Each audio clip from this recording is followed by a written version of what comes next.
I could not be happier to welcome you all to talk about the talent shortage crisis and some strategies that we can all employ to mitigate the talent shortage. If you heard the keynote yesterday morning, you heard again more affirmation that this very tight labor market is not changing for the time being, and so what we're going to talk about today is how we can, as an industry, partner together to move through it in a much more productive way.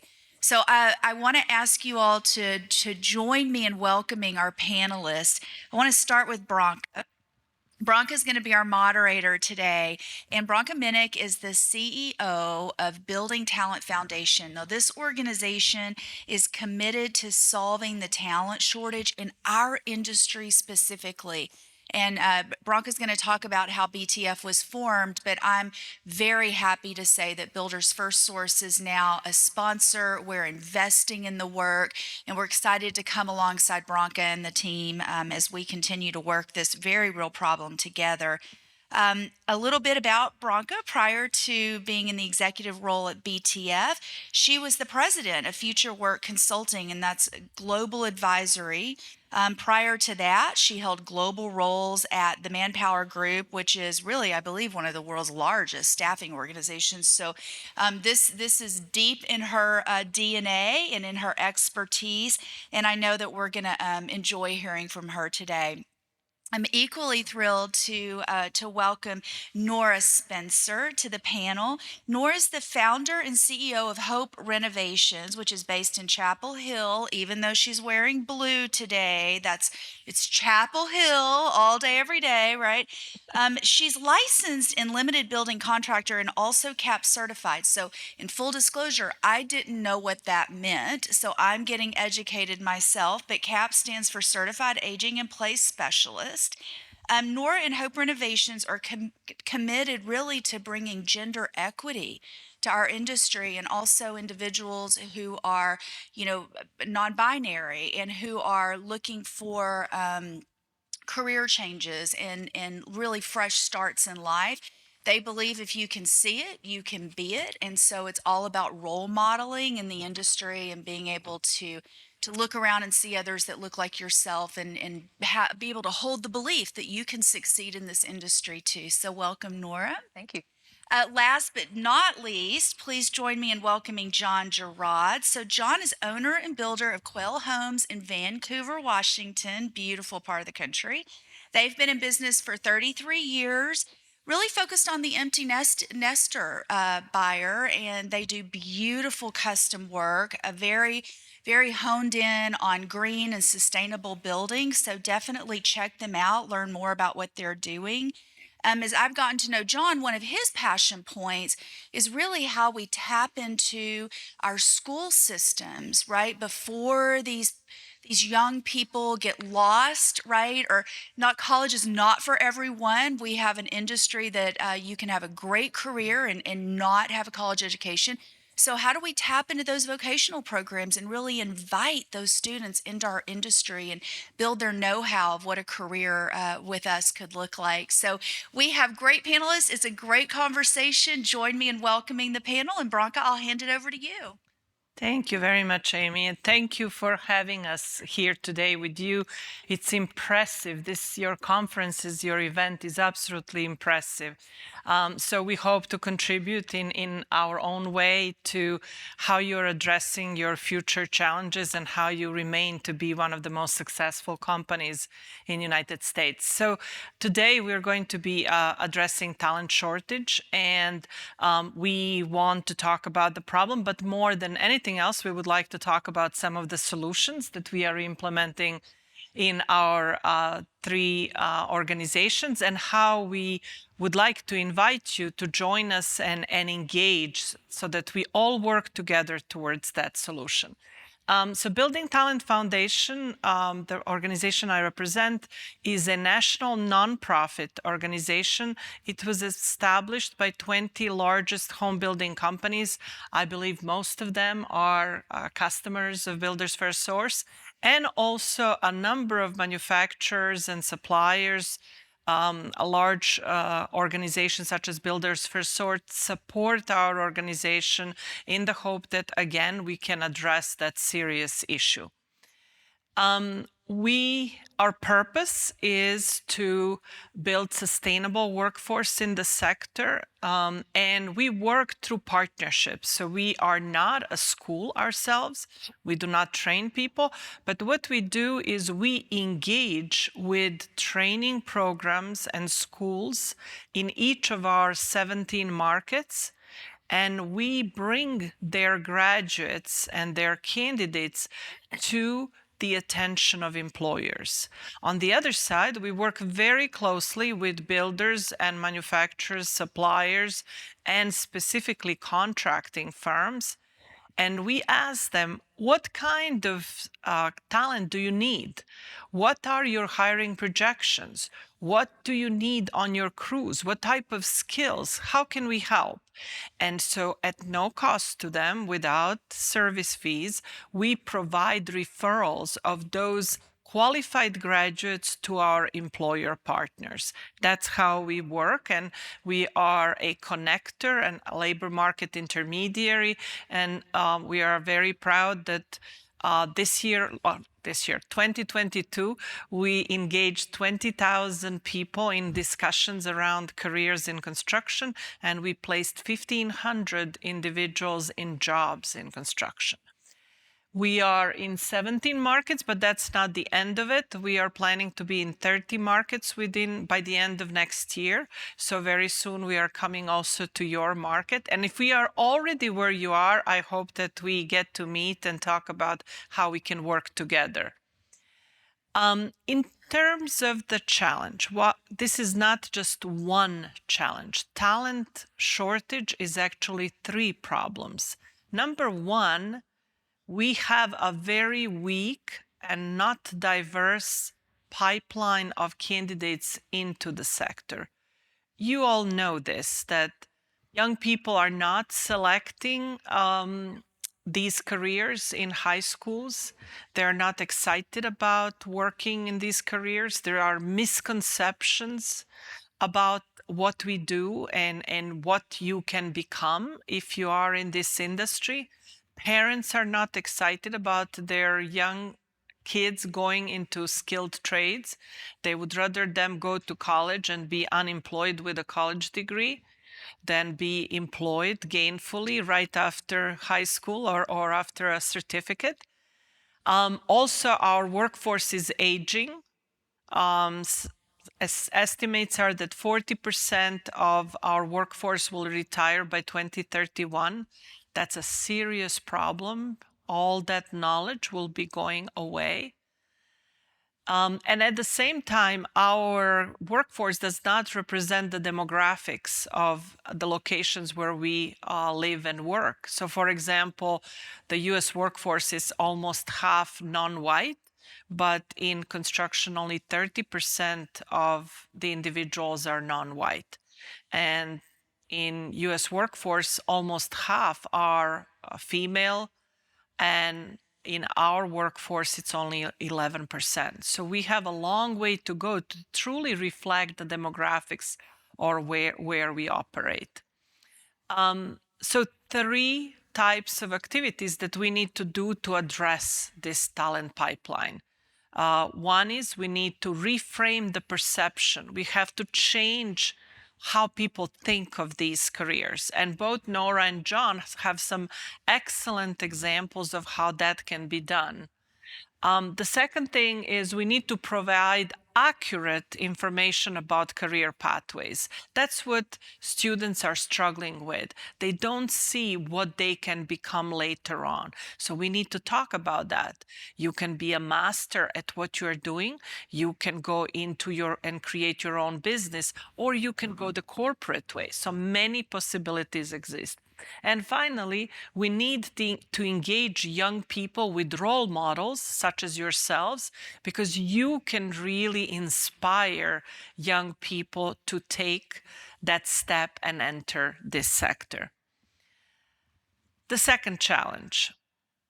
there are training programs. There are even very good programs in community colleges, in community-based organizations. Even high schools are offering, coming back and offering CTE programs. I heard that right here in Las Vegas, the local Home Builders Association partnered with several builders and other supporters, and they're building an actual construction high school. They are planning, I think, the opening for September of this year. That will be the first cohort. So there are good training programs, but employers not necessarily know how to reach out to them. And so there is a disconnect. The schools mostly cater to some other types of employers, not to our sector.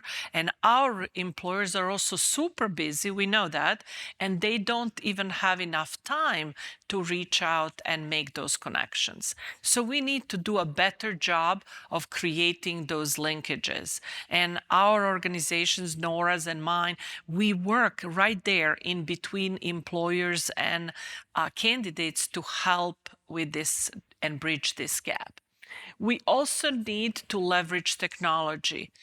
Just like technology does a phenomenal job in project management, in scheduling and planning projects, technology can be very powerful in connecting candidates and employers. So we need also to embrace technology in this sphere. And then finally, we are losing and bleeding talent out. So our research shows that 1 out of 2 individuals, frontline workers, is either looking for another job or he is not engaged and will be looking for another job. So half of the people we might be losing. We need to focus on 2 specific items. One is upskilling and career progression. That's what keeps people, retains people. And another one is a new way of managing and leading people. The new generation requires a different approach. We all know this. There is a generational gap. We can cross it. We can figure it out. There is just slight adjustments that we need to make and to bring with us all those crew leaders and supervisors that middle management needs to embrace those new ways. So those are some of the recommendations from the research we have done and from our experience in the field. And what I would like is to also engage my fellow panelists and to comment on these challenges and these possible solutions. I know that Nora, you are very much involved on the ground solving the problem of gender diversity in construction. So tell us about Sure, your I'd be happy to. program. Thank you, Branka. Yeah, so we are a 501c3 nonprofit social venture located in Chapel Hill, Hope Renovations. We're very young. We just launched in summer of 2020, right smack in the middle of the pandemic. But so I have a background in corporate human resources and recruiting. I left that world, got a master's in social work, and I'm also a self-taught tradeswoman. And I think just that experience of doing the trades work and doing remodeling and never seeing any other women doing it really stuck with me.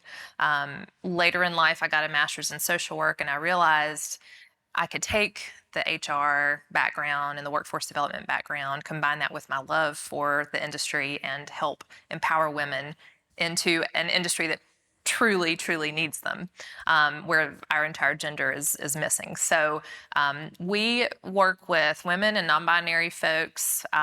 We have a pre-apprenticeship program. It's a 15-week program. They get a little bit of everything in our program. They get, the basics, core, safety, OSHA 10 certification, and then they get carpentry, electrical, plumbing, HVAC. And then as part of our program, we also have a construction side. So I have crews that go out into the community and do repairs and renovations for seniors. And that's where our trainees get their hands-on experience. They get to go out as interns with our construction crews, get their hands dirty, and give back to the community in that way. The goal of this is, at the end of it, either go into an apprenticeship, an entry-level job in the industry, or continuing education at one of our community colleges or trade schools.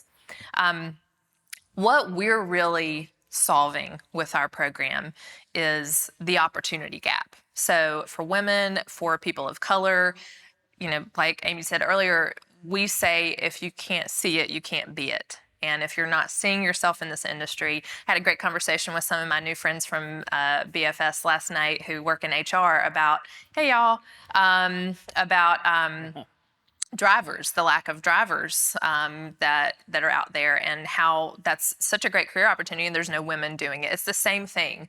We never saw ourselves growing up. We never saw women drivers. We never saw women construction workers, and so that's the challenge that we're trying to eclipse. Most of the women that come into our program have barriers to employment. So, low income, single moms, they might be coming out of a recovery program, coming out of prison. But a lot of women that come to our program are just what we call re-careering. We have a lot of women in their 30s or 40s who, they may have worked kind of like low to mid-wage jobs their whole career, and it's just not allowing them to, really support their families. And then they find out about our program and they think, I've always been a hands-on person. I've been handy, but I don't know how to do this stuff. The idea of just like going to a job site and being like, hey, I want to come work for you, give me a job. That's something that men kind of have in their consciousness that they can do. We don't have that. So that's the gap that we're filling. We're giving women that opportunity to build that confidence, build those basic skills, and then go into the industry. And we talked some yesterday about one of the big things that we do with our program. We did all the research before we got started, and we talked to a lot of employers. And, we said, what skills do you want? What do they need to learn? And they said, the hard skills are great, but honestly, I need somebody who's going to show up, who's going to be nice, who's going to be able to talk to customers, who, can resolve a conflict, someone who has those soft skills. So a lot of the training that we do in our program is also, we call them professional skills. So it's all of that stuff. It's teamwork, it's employability. It's, if you're not going to show up, please call and let somebody know you're not going to show up. So that, I think, too, is kind of what sets this demographic apart as they come into the workforce and come have a seat at a table that they've never had a seat at. Thank you, Nora. John, you have a great approach to business to engage more women. Yes. So, when you quoted the 11%, it doesn't surprise me. At the same time, it's shocking.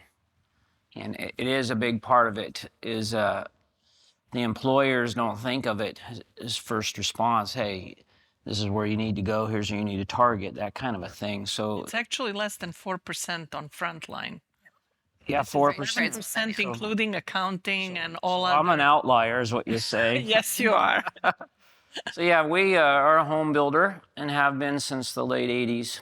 I've been an owner that long already. But when the last recession hit, there's two things I wanted to do. I wanted to change our business model to be more resilient for the economy. I went to the high performance, any of these conferences you go to with net zero ready, indoor air quality, that kind of stuff. We've been doing that for quite a long time, but I also want to be woman-centric. And why did I want to do that is because the decision maker in the home usually is who? And most construction companies, or maybe I could relate this to maybe you've gone to the car dealership, right? Matter of fact, there's a big car dealership in our area that had to rebrand themselves to be nice because they were treating women so poorly. But here's a fact that you don't think about.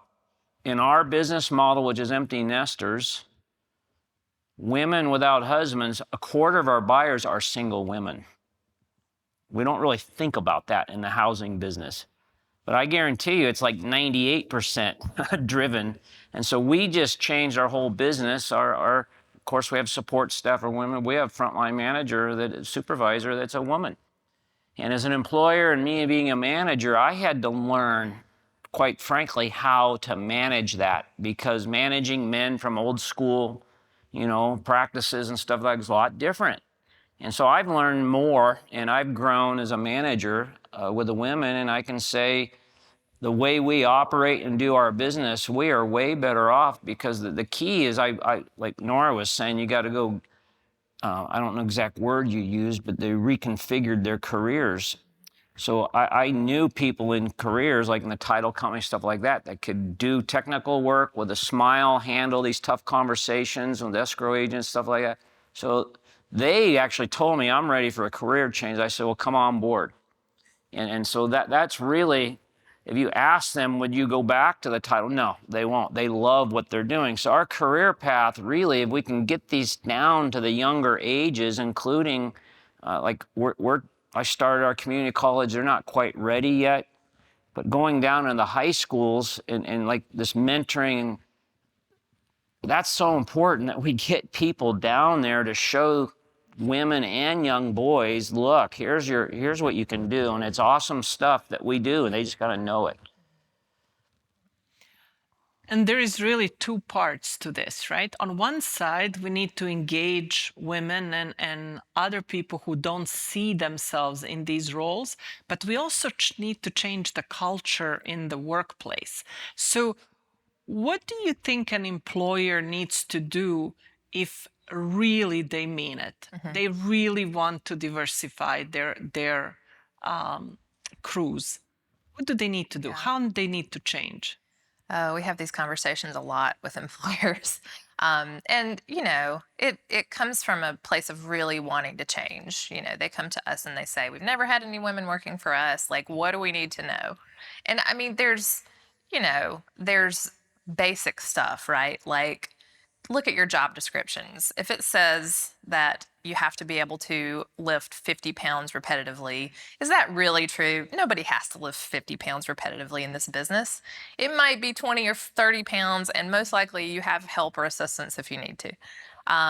You know, it can be just something like, please have a decent portage on the work site that is clean. You know, there are simple things like that make a big difference. But then I think for us, the conversation we end up having a lot when we have graduates who go to an employer and within 2 or 3 weeks, they're calling us and they're saying, you know, it's just the same old macho culture. Like, what do I do?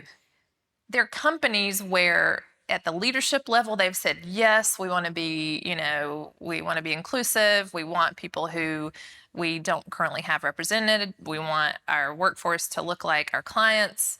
But that has not trickled down to that boots on the ground level. And if it doesn't get down to that level where these folks are spending their days, they're just going to leave. You're not going to be able to keep them. So just making sure internally with your culture that if you decide, you know, we're going to be more diverse, we're going to try to include more people that we don't currently have, that has to go from the top to the bottom, or else it's not going to work.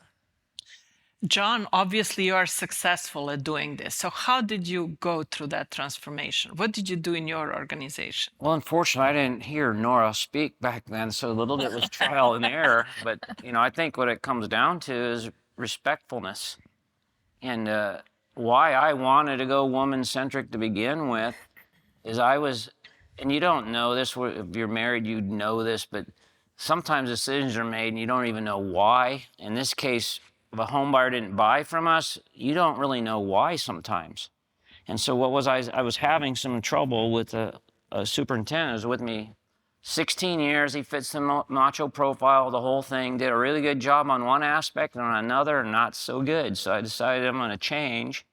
And the reason is how the women were perceived in the conversations, particularly when they were more difficult conversations. They just didn't feel heard. He would just zone in on the male.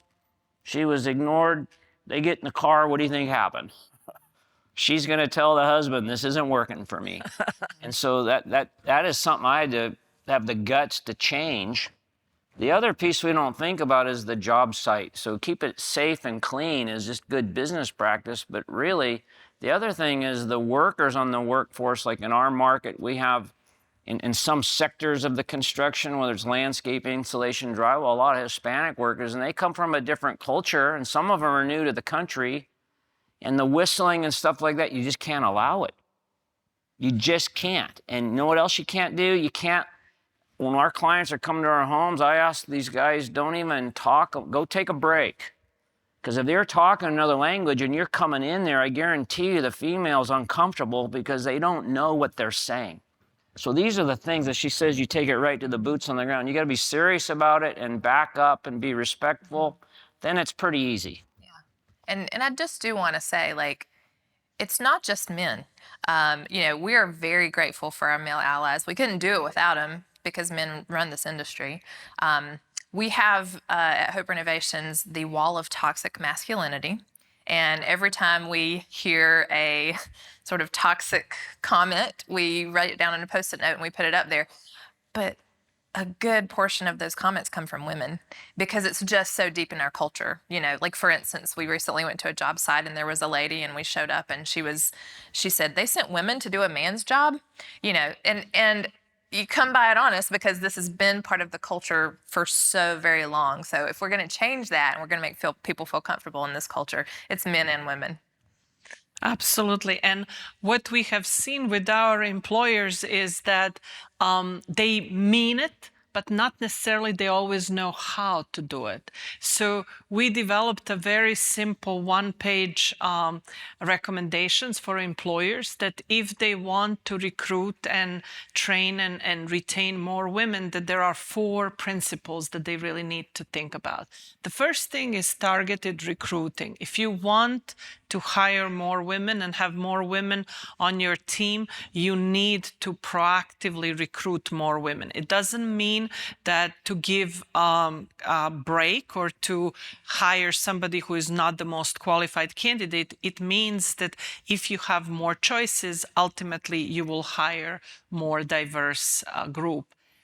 So that's number 1. Number 2 are partnerships. So every organization that partners with Nora's organization will ultimately hire more women because Nora brings those candidates to the table.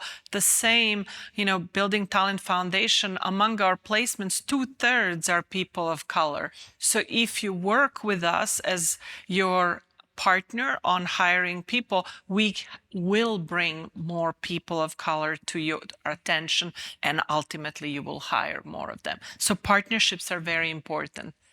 Support, just like Nora and John both mentioned, that respect means that we are going to support all people in all their different needs.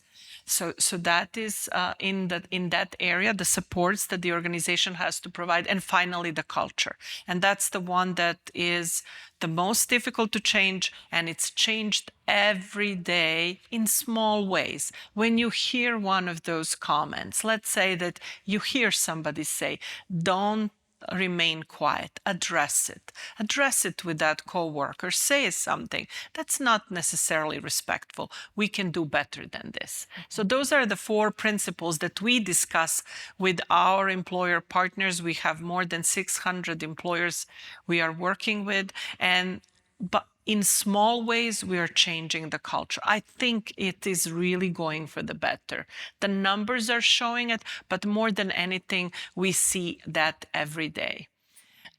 What about on the other side? How do we create more interest in young people and career changers for this industry and these careers? Go ahead. Is that me? Well, I think, all of us and all of you. like, I'll go into some things, but I went to the panelization. I don't know what you'd call the presentation, just like this, and John has put it on, and he came up as a framer, and we got to talking afterwards. I said, "Oh, what are you doing here?" And I said, "Oh, that's what I'm interested in. He's going to help me with some stuff." And I said, "Oh, by the way, I'm going to be speaking. If you want to come over to this workforce development," and he's out of the Dallas market. He says, "Yeah, well, man, that's really important. Matter of fact, I volunteer at a school in Dallas." So I think that's the first start. If, you know, Amy, we were talking, 28,000 employees. Just think if you can engage 10% of those. Engaging to your local school, as Nora said, it's growing, and we're having a big push and getting some movement on this, but they want private sector support. See, the education system in the private sector, we need to be the bridge because we're working in our silos and they want us, they just don't know how to get us. And the programs aren't established. We got to work on some of that. But if we can be a leader, they'll come on board. There's no doubt about it. So it's really simple. If we can just motivate people, or maybe in your case in HR, maybe it's 10 hours a year or something with your employees, and you target it to workforce development, then you develop these plans at a school, which, like you're saying, you got to target both, whether it's the minority, the male, the female, or whatever, and you come up with a one-page program to follow, and next thing you know, things will start solving itself. Yeah, those are all great ideas. And I think, at a macro level, it's sharing goes a long way. So we've become quite popular on social media because, there's nothing cooler than seeing pictures of a bunch of women with power tools doing cool stuff. And our stuff gets shared out on LinkedIn, it gets shared out on, social media channels, and that gets more people looking at us. Every single cohort now that we run, 2 or 3 of the people that are in the cohort found out about us because they were on social media and they saw something somebody shared, and they stalk us for a little bit, and then they decide they have the courage to apply to our program. So, when you see great stories about women in this industry, about people of color in this industry doing amazing things, like, put it out there at a macro level.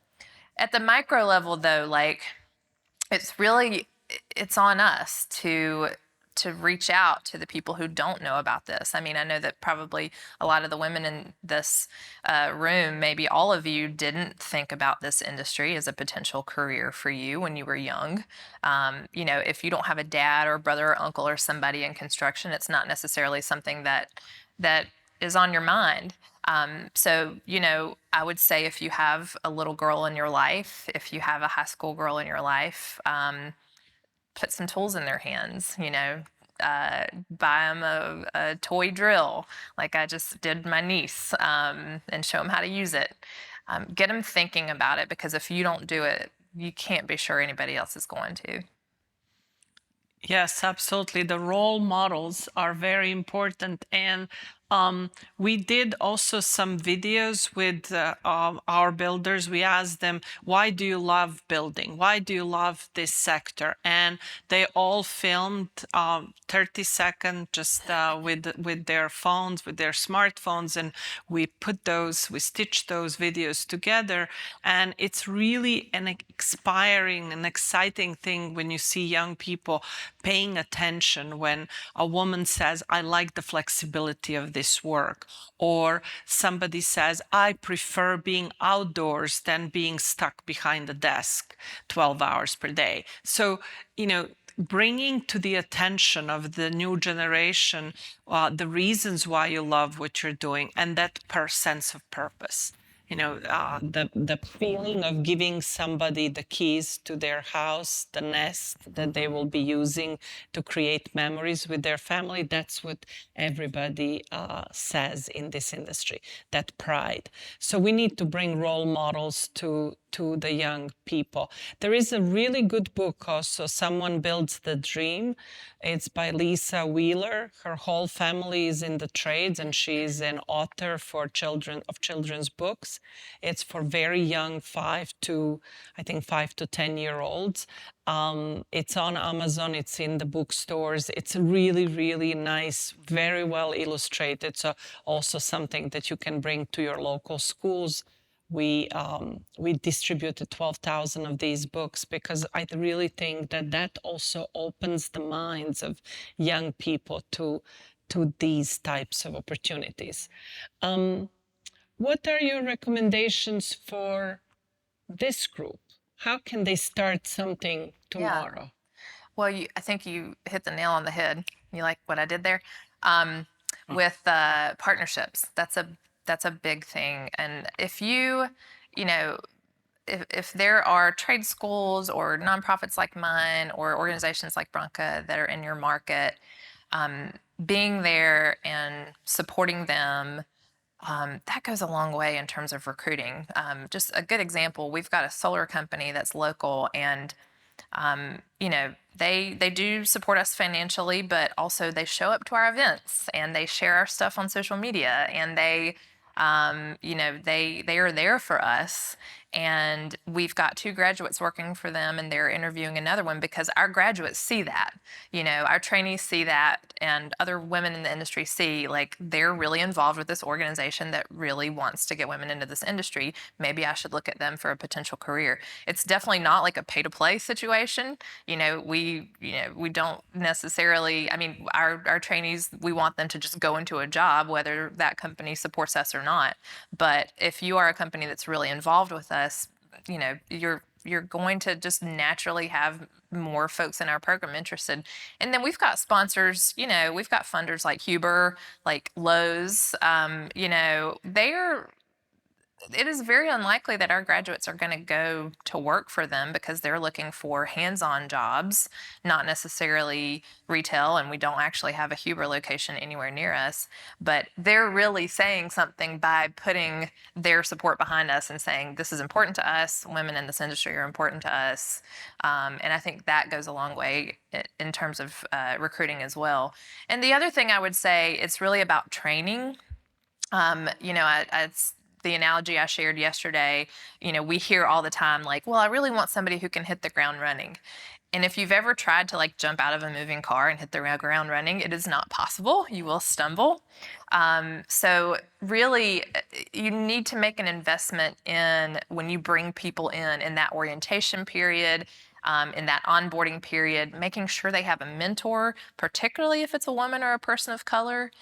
Give them somebody who is like a peer support, who's going to help them feel comfortable in the organization, and then invest in their training because it is expensive to try to replace somebody. 1.5 to 2 times their salary is what Gallup says it costs to try to replace somebody. So, bring in entry-level employees, but don't just let them flounder. Give them that training, and you'll retain them, and that's what you want. John, any suggestions for the audience how to get? Yeah, on a couple areas, like she said, retainage and then kind of recruitment, they go hand in hand. So I was looking at some of the information they're handing out here, but if you just look on who these pictures of these people are, I think we forget that the supply chain challenges showed us how important the truck drivers were, or your yard people, or getting the materials. So whenever you get a chance, thank them for what they do, because I think they're not being told that. And so that's part of a burnout if you're not appreciated. So there's 2 things I think are really important, is that you care, right? And the other part is being there. And so when I was mentioning about getting into your local schools, some of them don't even have programs yet, but you can lead them towards some things. But some do have programs. And those who do, they may have these competitions like the Skilled USA or National Association of Home Builders has student chapters. If you just get involved with that, it kind of reminds me of, coaching, whether it's a lot of your employees here or volunteer, whoever, they're coaching something. Just transfer that into this sector because it's kind of not established. So we have a chance. What's really great about this, we can establish something the way we want it because it's fresh. And it's truly that coaching that makes a difference in people's lives. I just heard the story, one of our candidates, Jason, he completed high school and then he was lost. He didn't know what to do next. So he was bright enough, he had good grades, but he couldn't find himself and there was nobody in his life to actually show him the way. So he somehow got a hold of our manager in that market, and we talked to him and connected him with one of the local programs that's relatively short, an intensive training where he got his pre-apprenticeship certificate, and then we placed him with a local builder.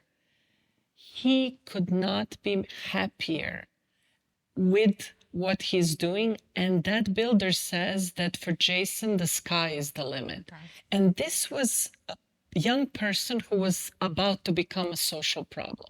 He was about to go the wrong way.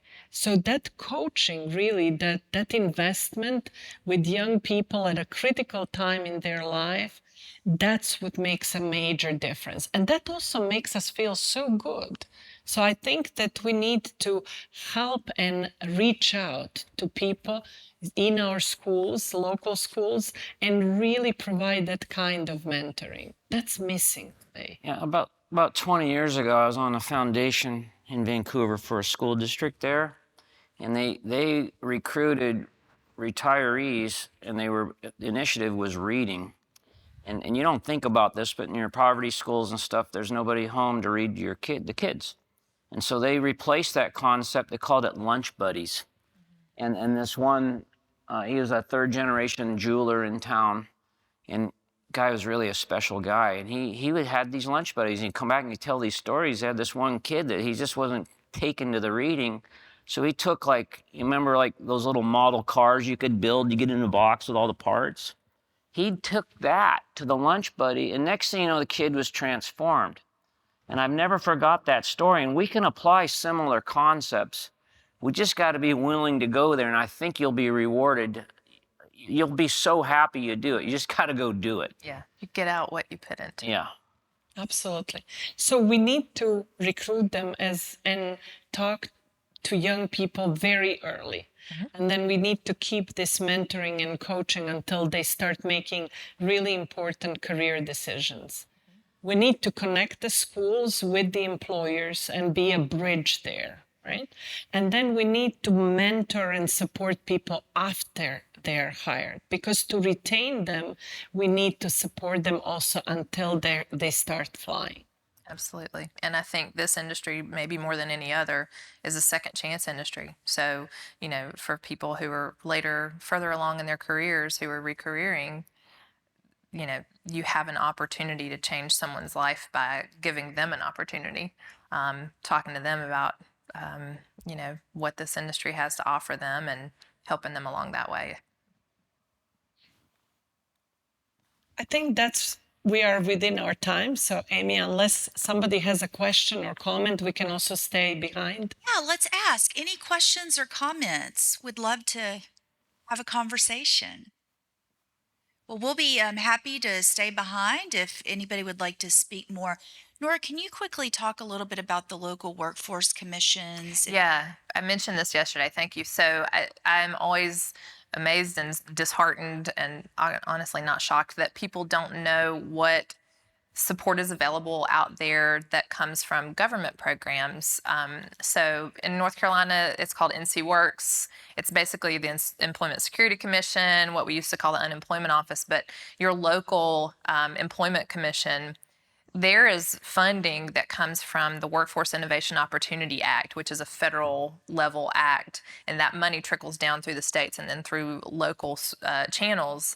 And there's money there to help with training. There's money to help with upskilling. There's a program called OJL, on the job learning, where you can actually bring someone who is almost qualified for a job, but maybe needs a little bit of coaching, mentoring, training to really get up to speed. And that program will pay half of their wages for up to 6 months. And most employers don't know about this, but it's out there. And at the end of the fiscal year, every year, they have not spent all that money. So that money is there. We actually are getting ready to hire somebody onto our crew through this OJL program and we're getting half of their salary paid for 6 months. There's that. There's, you know, if you have someone in your organization that you want to upskill to the next level, there are programs that can pay for the training. There's just a wealth of funding out there that employers are not accessing because they don't know about it, because it's the government. But, you know, go out there, you know, make those connections and ask about it. And I think you'll be really surprised about what the resources are. Thank you so much. Let's thank our panelists. Thank you guys very much.